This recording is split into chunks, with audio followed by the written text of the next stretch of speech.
नमस्कार दोस्तों। साल होगा 2026, महीना होगा यही कहीं मई या जून, और नतीजे घोषित होंगे बंगाल चुनाव के।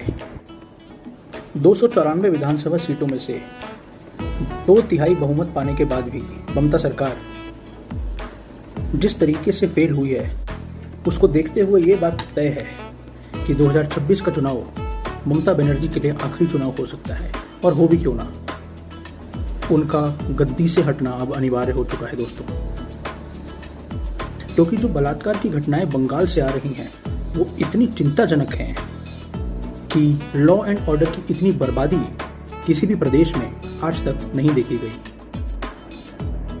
उदाहरण के तौर पर अगर हम लें, be it ancient India, the history, be it medieval history और be it the modern history, हर तरफ एक बात देखी गई है कि जब जब समाज किसी कुरीति के खिलाफ एक साथ उठता है तो उस कुरीति को जड़ से खत्म किया जा सकता है।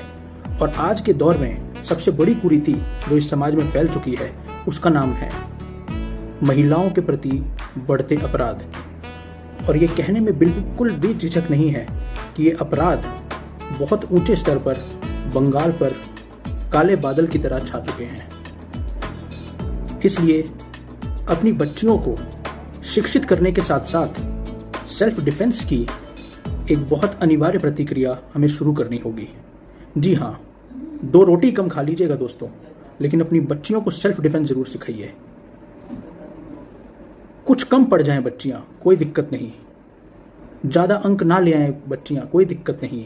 बहुत अच्छे पैसे कमाकर आपके घर में ना लाएं बच्चियां, कोई दिक्कत नहीं। लेकिन सेल्फ डिफेंस जरूर सिखाइए बच्चों को।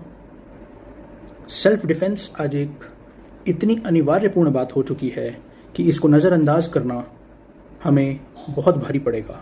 आने वाले समय में आप देख सकते हैं डेटा, हर 1000 लड़कों के पीछे कितनी लड़कियां हैं।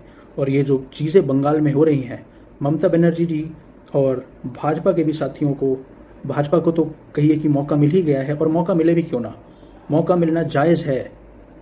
बच्चियों की सुरक्षा जायज़ है। ममता बनर्जी को जवाबदेही करनी होगी और ममता बनर्जी का जाना इस बार तय है। बच्चियों को सेल्फ डिफेंस सिखाइए। पैसे भले कम चलेंगे, सेल्फ डिफेंस कम नहीं चला। हाथ में मोमबत्ती लेकर घूमने से तो नहीं होगा, अपना दुख शोक व्यक्त करने से नहीं होगा। होगा किससे? समाज को एकजुट होकर खड़ा होना पड़ेगा। ये एक तबके की बात नहीं की जा रही दोस्तों कि हाँ सिर्फ महिला पक्ष की तरफ ही मेरा इशारा है। जी नहीं,